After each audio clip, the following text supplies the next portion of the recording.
گرامی قدر حضرات، زکوٰۃ اسلام کا بنیادی رکن ہے۔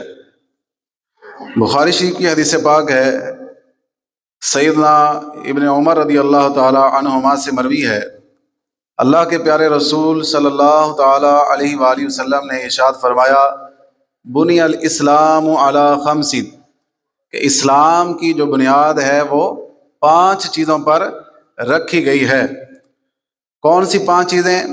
فرمایا شہادت ان لا الہ الا اللہ، سب سے پہلی چیز یہ ہے کہ اس بات کی گواہی دینا کہ اللہ کے سوا کوئی عبادت کے لائق نہیں، وَأَنَّ مُحَمَّدًا عَبْدُهُ وَرَسُولُهُ، دوسری بات اس کی گواہی دینا کہ حضرت محمد مصطفیٰ صلی اللہ علیہ وسلم اس کے بندہ خاص اور رسول ہیں۔ تیسرے نمبر پر وَإِقَامِ الصَّلَاةِ، نماز قائم کرنا۔ چوتھے نمبر پر وَإِيتَاءِ الزَّكَاةِ، اور زکوٰۃ ادا کرنا۔ اور 5ویں نمبر پر فرمایا وَالْحَجِّ وَصَوْمِ رمضان، حج کرنا اور رمضان کے روزے رکھنا۔ تو زکوٰۃ کی اہمیت کا اندازہ اس بات سے بھی آپ لگا سکتے ہیں کہ قرآن مجید فرقان حمید میں نماز اور زکوٰۃ دونوں کا ایک ساتھ 32 مرتبہ ذکر آیا ہے۔ اور اس کے علاوہ بھی اگر دیکھا جائے تو زکوٰۃ دینے والا خوش نصیب دنیاوی اور اخروی سعادتوں کو اپنے دامن میں سمیٹ لیتا ہے۔ زکوٰۃ کی جو فرضیت ہے یہ کتاب و سنت سے ثابت ہے۔ اللہ پاک قرآن پاک میں ارشاد فرماتا ہے وَأَقِيمُوا الصَّلَاةَ وَآتُوا الزَّكَاةَ، اور نماز قائم کرو اور زکوٰۃ دو۔ تو اس آیت مبارکہ سے زکوٰۃ کی فرضیت ثابت ہے۔ یہ یاد رکھیں کہ زکوٰۃ 2 ہجری میں روزوں سے پہلے فرض کی گئی۔ زکوٰۃ کا فرض ہونا قرآن پاک سے ثابت ہے، لہذا اگر کوئی اس کا انکار کرے گا تو اس کا انکار کرنے والا کافر ہے۔ بہت ساری احادیث مبارکہ میں نبی پاک صلی اللہ تعالیٰ علیہ وسلم نے زکوٰۃ دینے والوں کے لیے بشارتوں کا ذکر فرمایا ہے، ترغیبات ارشاد فرمائی ہیں۔ فرمایا تمہارے اسلام کا پورا ہونا یہ ہے کہ تم اپنے مالوں کی زکوٰۃ ادا کرو۔ ایک اور مقام پر فرمایا جو اللہ اور اس کے رسول پر ایمان رکھتا ہو اسے لازم ہے کہ اپنے مال کی زکوٰۃ ادا کرے۔ اور اس کے ساتھ ایک یہ بھی بات ہے کہ زکوٰۃ دینے والے پر رحمت الہی، اللہ کی رحمت چھما چھم برستی ہے، رحمتوں کی چھما چھم اس پر برسات ہوتی ہے۔ اور یہ میں اپنی طرف سے نہیں کہہ رہا، اللہ کا قرآن یہ خوشخبریاں سنا رہا ہے۔ وَرَحْمَتِي وَاسِعَتْ كُلَّ شَيْءٍ فَسَأَكْتُبُهَا لِلَّذِينَ يَتَّقُونَ وَيُؤْتُونَ الزَّكَاةَ۔ اسی آیت کریمہ سے یہ بات میں نے آپ کو بتائی کہ زکوٰۃ دینے والے پر رحمت الہی کی چھما چھم برسات ہوتی ہے۔ اور زکوٰۃ ادا کرنا اللہ کے گھروں یعنی مسجدوں کو آباد کرنے والوں کی صفات میں سے ہے۔ اور ایک یہ بھی خاص بات ہے کہ زکوٰۃ دینے والے وہ لوگ ہیں کہ ان کے ایمان کی گواہی اللہ نے قرآن میں ارشاد فرمائی ہے۔ اور دوسری یہ بات ہے کہ زکوٰۃ سے مالوں کی طہارت ہو جاتی ہے۔ زکوٰۃ سے جو انسان کی کمائی کا مال ہوتا ہے اس میں جو کمی بیشی رہی بول چال میں لین دین میں، تو اللہ تبارک و تعالی ان سب چیزوں کو زکوٰۃ کی برکت سے معاف فرما دیتا ہے، مال کو پاک فرما دیتا ہے۔ جہاں احادیث مبارکہ میں قرآن پاک میں زکوٰۃ دینے کے فضائل اور ترغیبات موجود ہیں، وہاں نہ دینے والوں کے لیے وعیدات بھی ہیں، وعیدیں بھی احادیث میں بیان کی گئی ہیں۔ سب سے پہلے ایک ہی حدیث پاک اس موضوع پر میں ذکر کرتا ہوں۔ مجمع الزوائد کی حدیث پاک ہے کہ نبی پاک صلی اللہ تعالیٰ علیہ وسلم فرماتے ہیں خشکی اور تری میں جو مال ضائع ہوا ہے، ذرا توجہ سے سنیے گا، خشکی اور تری میں جو مال ضائع ہوا ہے فرمایا وہ زکوٰۃ نہ دینے کی وجہ سے ضائع ہوا ہے۔ آج دیکھیں کہ بہت سارے اموال، پکی ہوئی فصلیں اور اس طرح کے بہت زیادہ نقصانات مسلمانوں کے عین اس وقت ہوتے ہیں کہ جب منافع لینے کا ٹائم ہوتا ہے۔ تو اگر دیکھا جائے ان کے اسباب پر غور کیا جائے تو ہمیں ایک سبب یہ بھی نظر آئے گا کہ ایسے لوگ زکوٰۃ ادا نہیں کرتے۔ بالکل زکوٰۃ دینے سے مال کم نہیں ہوتا، اللہ کی راہ میں دینے سے مال کم نہیں ہوتا، بلکہ اللہ تعالیٰ اپنی رحمتوں سے اس میں اور برکات عطا فرماتا ہے۔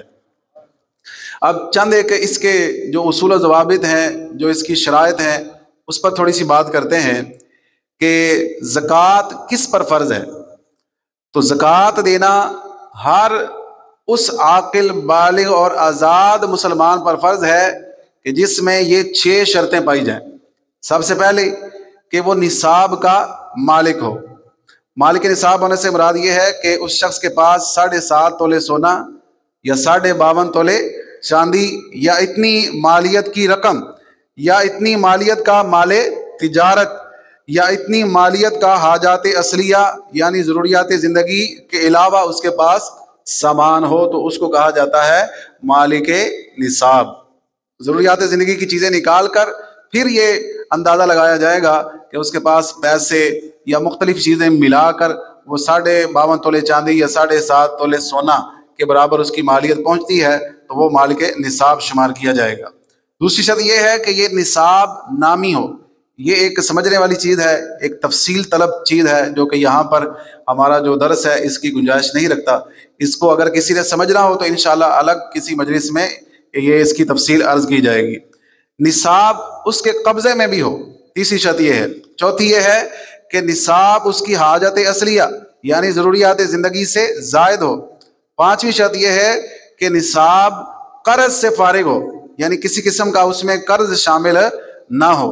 اور چھٹی شرط یہ ہے کہ اس نصاب پر 1 سال گزر جائے۔ ان ساری شرائط کی ایک مکمل ڈیٹیل ہے جس کو بیان کرنے کے لیے بھی ایک اچھا خاصا وقت چاہیے سمجھنے کے لیے۔ آخر میں ان افراد کا ذکر کیا جا رہا ہے کہ جن کو زکوٰۃ دی جا سکتی ہے اور جن کو زکوٰۃ نہیں دی جا سکتی۔ سب سے پہلے ان افراد کو ذہن نشین کر لیں کہ جن کو زکوٰۃ نہیں دی جا سکتی۔ جن کو زکوٰۃ جاگتے ہو وہاں ہوں تو کرو یار، جن کو زکوٰۃ نہیں دی جا سکتی، تو سب سے پہلی بات یہ ہے کہ بنو ہاشم یعنی سید زادوں کو چاہے دینے والا خود بھی سید ہو، ان کو زکوٰۃ نہیں دی جا سکتی۔ ہاشمی سیدوں کو زکوٰۃ نہیں دی جا سکتی۔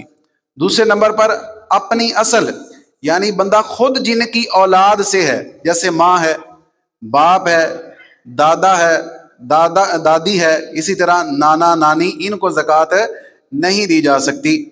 اور تیسرے نمبر پر اپنی فروع یعنی بندے کی جو اولاد ہے، جو اس کی اولاد میں سے ہے، جیسے بیٹا ہے، بیٹی ہے، پوتا پوتی، نواسا نواسی، ان کو زکوٰۃ نہیں دی جا سکتی۔ چوتھے نمبر پر میاں بیوی ایک دوسرے کو زکوٰۃ نہیں دے سکتے۔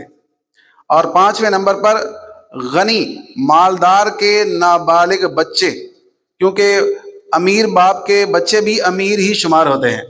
یہاں پر امیر سے مراد وہ شخص ہے کہ جو مالک نصاب ہو، ٹھیک ہے نا۔ بعض صورتیں ایسی ہوتی ہیں کہ ہمیں بظاہر بندہ ٹھیک ٹھاک نظر آتا ہے لیکن وہ صاحب نصاب نہیں ہوتا، وہ شریف فقیر ہوتا ہے، وہ زکوٰۃ لینے کا اہل ہوتا ہے، تو اس میں ہمیں خیال رکھنا چاہیے۔ اب دوسرے نمبر پر ان افراد کا ذکر کیا جاتا ہے کہ جن کو زکوٰۃ دے سکتے ہیں، جن کو زکوٰۃ دے سکتے ہیں۔ تو سب سے پہلے نمبر پر بہن، نمبر 2 بھائی، نمبر 3 چچا، اور نمبر 4 پھوپھی، نمبر 5 خالہ، نمبر 6 ماموں، نمبر 7 بہو، نمبر 8 داماد، نمبر 9 سوتیلا باپ، نمبر 10 سوتیلی ماں، اور نمبر 11 شوہر کی طرف سے سوتیلی اولاد، اور نمبر 12 بیوی کی طرف سے سوتیلی اولاد۔ تو ان کو زکوٰۃ دی جا سکتی ہے۔ اور بعض صورتیں ایسی بھی ہیں کہ اگر اس طرح ہو کہ کسی شخص نے عورت کو طلاق دے دی، عورت کو طلاق دے دی اور وہ اس کی عدت میں نہیں ہے، وہ اس کی عدت میں نہیں ہے، وہ اپنی عدت گزار چکی ہے، تو اس کو بھی بندہ زکوٰۃ دے سکتا ہے۔ تو یہ زکوٰۃ کے چند ایک مسائل تھے جو کہ مختصر انداز میں یہاں پر بیان کیے گئے۔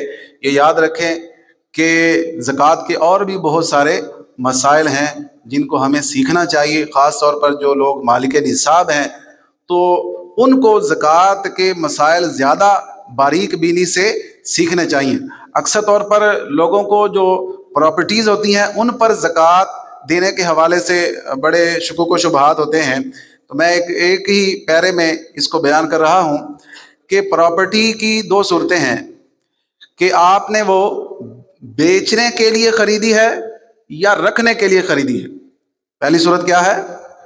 بیچنے کے لیے خریدی ہے یا، اور بھائی یہاں پہ آپ اسٹوڈنٹ بن کے بیٹھا کریں، ساتھ بولا کریں، ٹھیک ہے نا؟ ادھر کوئی تقریر نہیں ہو رہی کہ جسے آپ نے جو ہے نا وہ نیچی نگاہیں کر کے سننا ہے، ٹھیک ہے؟ آپ ایک کلاس میں بیٹھے ہیں، ٹھیک ہے، ایک سبق ہو رہا ہے یہاں پہ، ہم نے تو عنوان ہی اس کا یہ دیا ہے رمضان مبارک کے 30 اسباق، ٹھیک ہے نا؟ تو یہ ہماری ایک روزانہ کی کلاس ہے، اس میں آپ علم دین سیکھنے کی نیت سے بیٹھا کریں۔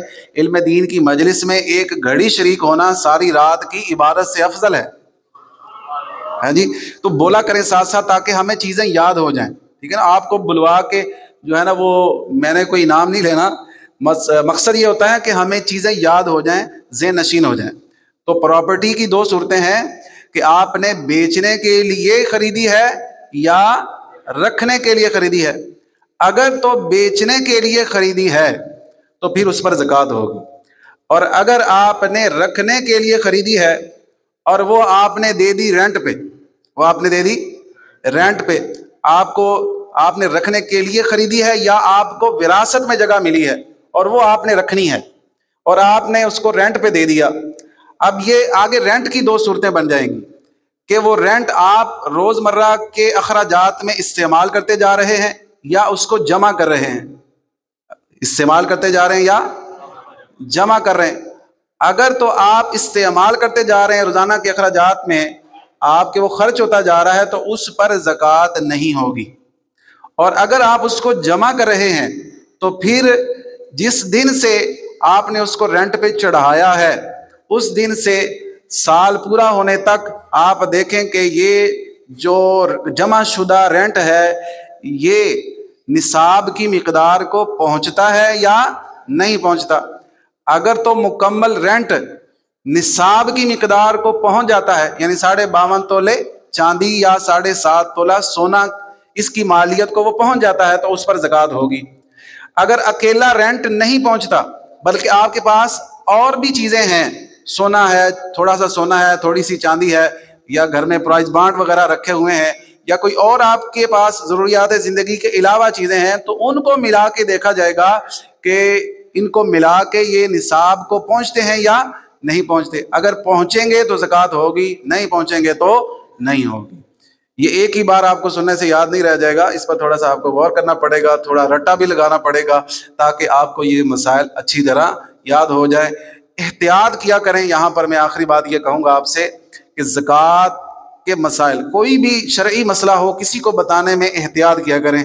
لوگ جو ہیں ہمارے ہر فن مولا بن کے ہر چوک پہ بیٹھے ہوتے ہیں، ایک ہی شخص جو ہے وہ ڈاکٹر بھی ہوتا ہے، انجینئر بھی ہوتا ہے، وہ مفتی بھی ہوتا ہے، وہ علاقے کا امام مسجد بھی بن کے بیٹھ جاتا ہے، وہ جناب سب سے بڑا سینئر سیاستدان بھی بن کے بیٹھا ہوتا ہے۔ تو یعنی کہ ہر فن مولا ہم بننے کی کوشش کرتے ہیں، تو پھر اس میں جو ہم غلطیاں کر جاتے ہیں، علامان والحفیظ لوگ جو ہیں سنی سنائی باتوں کو کہہ رہے ہوتے ہیں یہ اللہ نے قرآن میں فرمایا ہے، استغفر اللہ، سنی سنائی باتوں کو کہہ رہے ہوتے ہیں یہ حدیث میں آیا ہے۔ تو یہ اس طرح کے پھر بونگیاں کیوں مارتے ہیں کہ علم نہیں ہوتا۔ ہر فن مولا جب بننے کی کوشش کرتے ہیں تو پھر اس طرح کی غلطیاں ہم کر جاتے ہیں جو کہ بہت ہی سنگین غلطیاں ہیں، اور حدیث میں اس کی بڑی سخت سزا بیان کی گئی ہے۔ اللہ تعالیٰ کی بارگاہ میں دعا ہے جو بیان ہوا ہمیں یاد رکھنے، اس پر عمل کرنے کی توفیق عطا فرمائے۔ اگر کوئی غلطی ہوئی اللہ اپنی رحمت سے معاف فرمائے۔